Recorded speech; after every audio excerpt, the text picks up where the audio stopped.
Кыргызстандан ишкерлердин калың катары мамлекеттин колдоосу менен эмес, дал экономикалык эркиндиктин аркасы менен пайда болгон. Бир кезде миграцияга кетип, андан топтоп келген капиталын азыр экономикага салып жаткан ишкерлер ишкерчилик эркиндиктин маанисин дагы бир жолу баса белгилейт.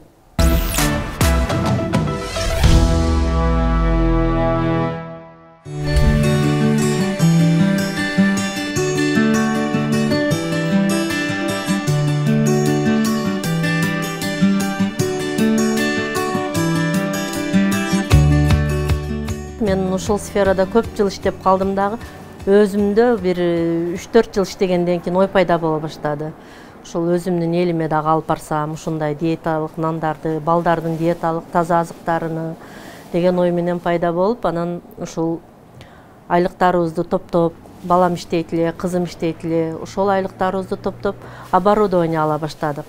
Биринчи эле бул камыркалга турган тестомес деп коебуз, ошону алганны. Андан кийин расстойка, печка, формалар деп бардыгын бир-бирден ташый баштадык Кыргызстанга. Ошентип анан ушу 2010-жылдан бери аракет кылып жүрүп, анан быйыл 2023-жылдын апрель айынан баштадык. Нандарды жасап магазиндерге таратабыз. Ар бир магазиндерге үйрөтүп, мисалы 10дон, 5ден, 20дан ошолордун мындай суроосуна ылайык таратып турабыз. Бул жерге келип дагы алгандар бар, өзүбүздүн ушул жерге келип цехтен алып кетебиз деген. Базардын алдында магазин таптык. Место таап магазин ачтык. Ошол жерде өзүбүздүн нандарыбыз бүт бар. Бул биздин ушул цехибиз. Ушул азыр сыртта көрсөткөн таттуулардын баардыгын ушул жерде бышырабыз. Булар кыздарыбыз, ушул ишчи кыздарыбыз. Баары ушул өзүбүздүн Баткендин тургундары. Билгендери да бар, билбегендерин өзүбүз үйрөтүп алдык. Биз мына Баткенден чыга албай жатабыз. Өзүбүздүн мүмкүнчүлүгүбүз чектелүү болуп атат. Эми буюрса келечекте ушуларды чоңойтуп, мисалы үчүн мына кыздарды деле айтам да мен. Силер бул жерде эле иштеп калбайсыңар. Силер ар бир отделге бригадир болуп кетесиңер. Силердин зарплатаңар мындан да чоңоет.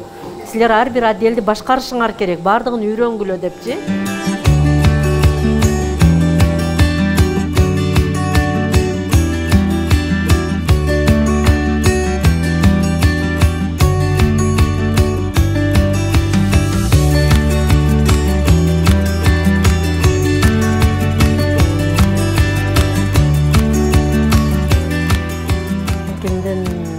Келгенден эле кыздар, келиндер звонок кылышып, келип дагы көрүп кетели, бир күн болсо да иштеп кетели, үйрөнөлү дегендер көп, аябай кызыккан адамдар. Анан көптөрү ушул окутасызбы, окуу курстарын ачсаңыз, келип жазылып окуйт элек, үйрөнөт элек. Кээ бирлери бар, прям бесплатно эле иштеп берели, үйрөнүп кетели дегендер да бар да. Не только Баткен, мисалы үчүн Лейлек, Кызылкыя, Кадамжай тараптан дагы звонок кылып сурашат. Мага келген аялдардын көпчүлүгүнө келгенде эми үй бүлөсү жөнүндө, өзү жөнүндө сурайсың.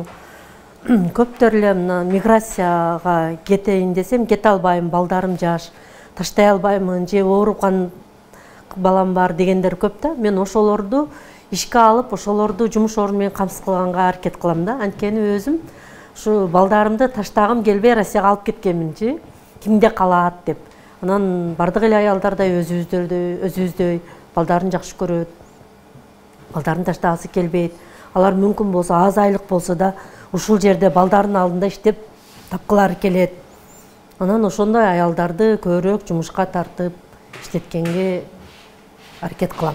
Бизнести баштаганда биринчи эле көйгөй бул баягы помещениянын жоктугу. Помещение издөө башталат. Помещенияны мүмкүн болушунча бизге эми бардык эле помещение туура келе бербейт. Трёхфазагасы бар, электр энергиясы өчпөй турган, суусу кеңири, помещениясы кеңири жер керек болот да. Ошондой көйгөй болот. Анан ошону издейсиң, аны табасың, аны тапкандан кийин анын ичиге киргенден кийин уже кичинекей нерселерден баштап толтура нерселер керек. Аны аласың, кээде акча каражатың жетпейт.